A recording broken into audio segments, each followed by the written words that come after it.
Bonjour à vous, c'est Josué et le thème du message d'aujourd'hui c'est chasser la maladie au nom de Jésus. Vous devez comprendre en tant que chrétien que l'un des moyens par lesquels vous pouvez guérir les malades, c'est en chassant la maladie qui oppresse le corps de la personne.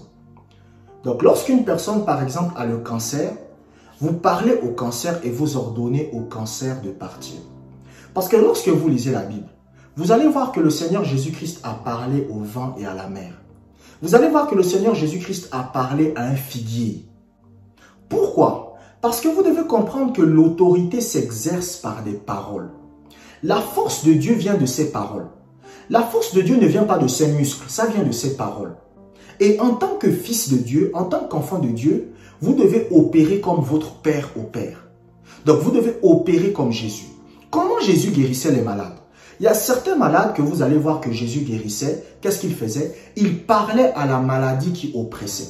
Donc si par exemple quelqu'un avait des maux de tête, il disait « Esprit mauvais qui cause les maux de tête, je t'ordonne de partir au nom de Jésus. » Bon, il disait pas au nom de Jésus puisqu'il était Jésus lui-même. Donc il disait « Je t'ordonne de partir » et la maladie partait.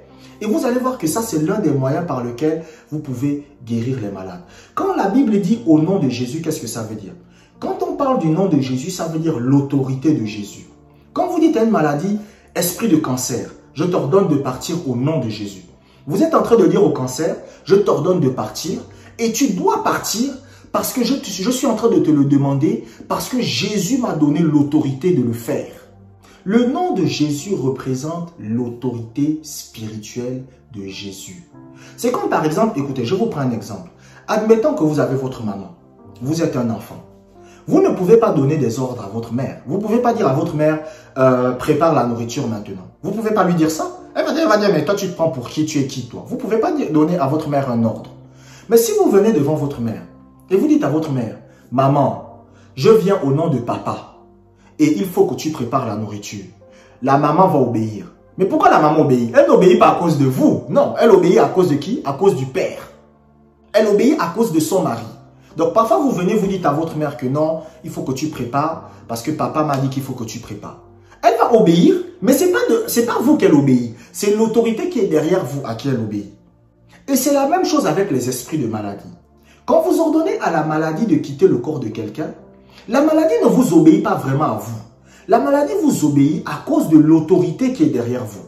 La maladie regarde Jésus-Christ. Donc quand vous venez au nom de Jésus, vous priez, vous dites au nom de Jésus-Christ, esprit mauvais qui cause des problèmes au niveau du genou, je t'ordonne de partir du corps de cette femme. Et qu'est-ce qui se passe? Le problème part. Mais quand le problème part, c'est à cause de l'autorité que Jésus vous a donnée. Lisons Luc chapitre 4, versets 38 à 39. Luc chapitre 4, versets 38 à 39. En sortant de la synagogue, il se rendit à la maison de Simon. La belle-mère de Simon avait une violente fièvre et ils le prièrent en sa faveur. S'étant penché sur elle, Jésus menaça la fièvre et la fièvre la quitta. À l'instant, elle se leva et les servit. Vous voyez ce que ce passage de la Bible est en train de dire? La Bible dit que la belle-mère de Pierre avait la fièvre. Et qu'est-ce que Jésus va faire? Jésus va aller guérir la belle-mère de Pierre. Mais regardez ce que Jésus fait. La Bible dit que Jésus menace la fièvre. Donc parfois vous avez votre enfant qui a la fièvre. Qu'est-ce que vous faites? Vous pouvez menacer la fièvre. Vous dites, hé, esprit de fièvre, toi qui es en train de presser mon enfant, je t'ordonne de partir maintenant, au nom de Jésus-Christ. Et qu'est-ce que l'esprit de fièvre va faire? Il va partir. Parce que les gens ne comprennent pas que l'autorité s'exerce. Et vous savez, la dernière fois, j'étais en train de méditer sur un passage de la Bible qui parlait du nom de Jésus. Vous savez, le Seigneur a dit, tout ce que vous demanderez en mon nom, je vous l'accorderai. Après, j'ai commencé à méditer. Parce que moi, je vous ai dit que quand vous lisez la Bible, vous ne devez pas simplement lire. Il faut que vous cherchiez à comprendre ce que le Seigneur veut vous enseigner dans ce que vous lisez. Il ne suffit pas de lire un passage. Vous lisez un passage biblique, après vous fermez, vous partez. Non, c'est pour cela que je donne des passages bibliques dans mes vidéos. Pourquoi? Pour que vous puissiez aller les lire vous-même et que vous puissiez méditer sur ce que vous avez lu. Donc, j'ai commencé à méditer. Tout ce que vous demanderez en mon nom, au nom de Jésus, je vous l'accorderai. Mais j'ai dit au Seigneur, j'ai dit Seigneur, il y a des gens parfois qui disent au nom de Jésus quelque chose et ça ne marche pas. Je dis Seigneur, les fils de Sceva, Quand ils sont venus devant un esprit mauvais, ils ont dit au nom de Jésus que Paul prêche, sors de ce corps. L'esprit n'est pas sorti. Mais pourquoi? Et j'ai commencé à méditer. Et j'ai commencé à méditer. Et j'ai commencé à méditer. Et c'est là que j'ai compris. C'est là que j'ai compris que les gens qui peuvent utiliser le nom de Jésus, c'est les chrétiens qui vivent en accord avec la parole de Dieu.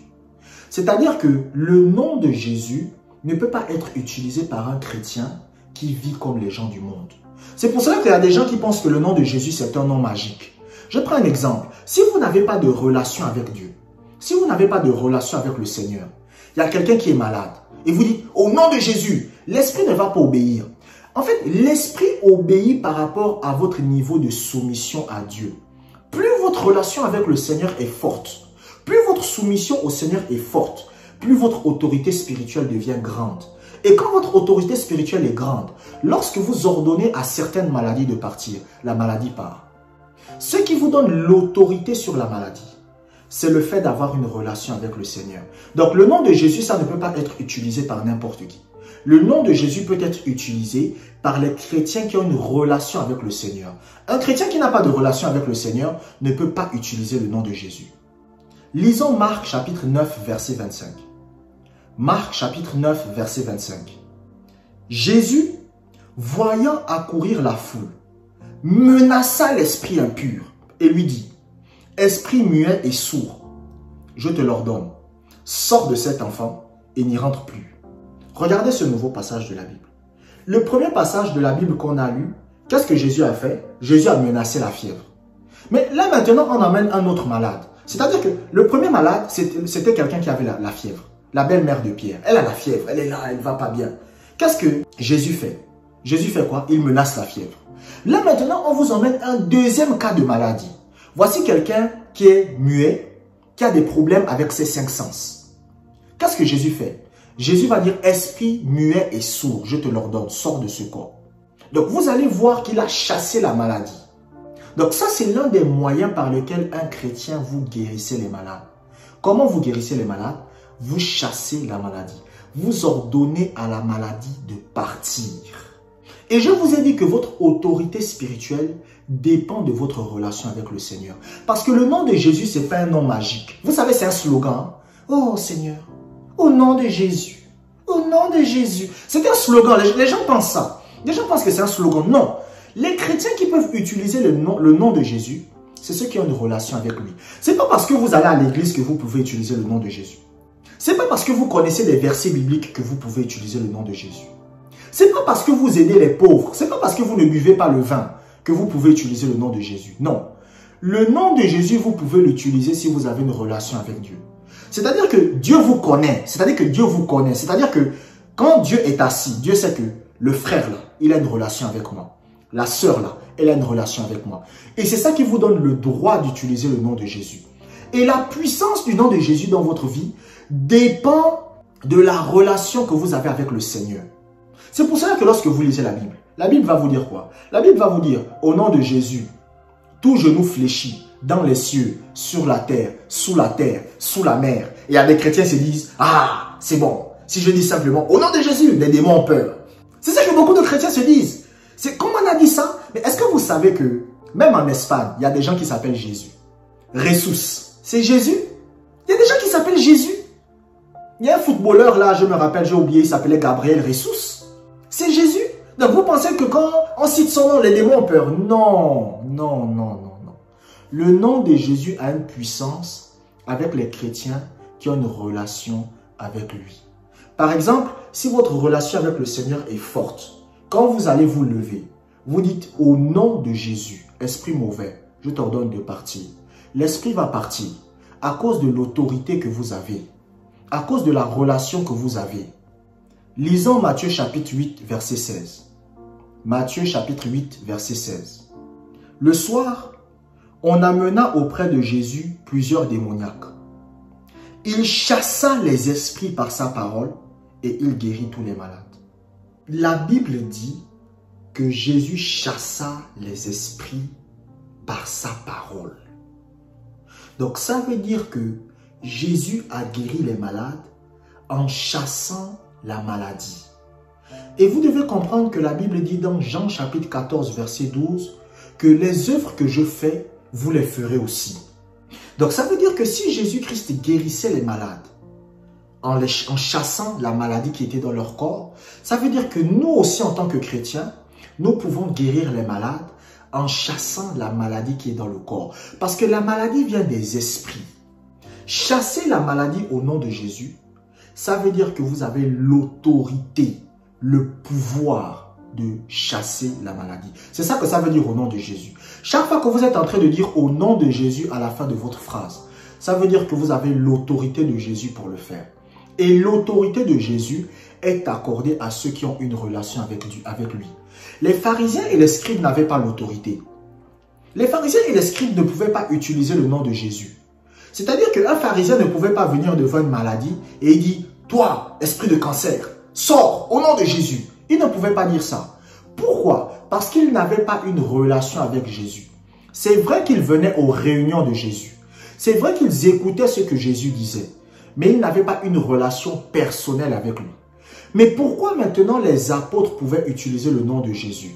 C'est tout simplement parce que les apôtres avaient une relation avec Jésus. Et c'est là où le problème de beaucoup de chrétiens réside. Ils veulent utiliser le nom de Jésus, mais ils n'ont pas de relation avec Jésus. Vous savez, je me rappelle une fois, j'ai fait un rêve. Et pendant que je dormais, j'ai vu un aigle noir, menaçant, qui descendait du ciel et qui venait pour me détruire. Et j'ai regardé l'aigle. J'ai pointé mon doigt sur l'aigle qui est en train de venir. J'ai dit au nom de Jésus, retourne d'où tu viens. L'aigle s'est arrêté, il est reparti. Pourquoi cet aigle noir m'a obéi? Cet aigle menaçant et noir. Et il était balèze, il était géant. Il faisait peut-être 20 mètres de longueur, de hauteur. Il était vraiment gros. Pourquoi cet aigle m'a obéi? Pourquoi? Parce que j'ai l'autorité de Jésus. Et l'autorité de Jésus vient de quoi? Ça vient de la relation que vous avez avec lui. Donc, dire au nom de Jésus à la fin de votre prière, dire au nom de Jésus après que vous vouliez chasser la maladie, c'est pas suffisant. Donc, il y a des gens, vous venez devant un malade, vous dites, ah, tu es malade? La personne vous dit oui. La personne vous dit non, j'ai des problèmes de cœur, j'ai du mal à respirer. Il vous dit, ah, t'inquiète pas. Esprit mauvais qui cause des problèmes au niveau du cœur. Au nom de Jésus, sors de ce corps. Et vous pensez que c'est un slogan? Non. Ce qui va faire en sorte que l'esprit vous obéisse, c'est la relation que vous avez avec le Seigneur. Plus votre relation avec le Seigneur est grande, plus votre autorité sera grande. Par exemple, moi, si j'ai envie d'augmenter mon autorité en Christ, il suffit simplement que j'intensifie ma relation avec le Seigneur. Si j'intensifie ma relation avec le Seigneur, mon autorité va faire quoi? Mon autorité va grimper en flèche. Chasser la maladie au nom de Jésus, c'est l'un des moyens par lequel vous pouvez guérir les malades. Et c'est l'un des moyens que le Seigneur Jésus-Christ utilisait pour guérir les malades. Merci de m'avoir écouté jusqu'à la fin. Abonnez-vous pour des prochaines vidéos et que la grâce du Seigneur soit avec vous.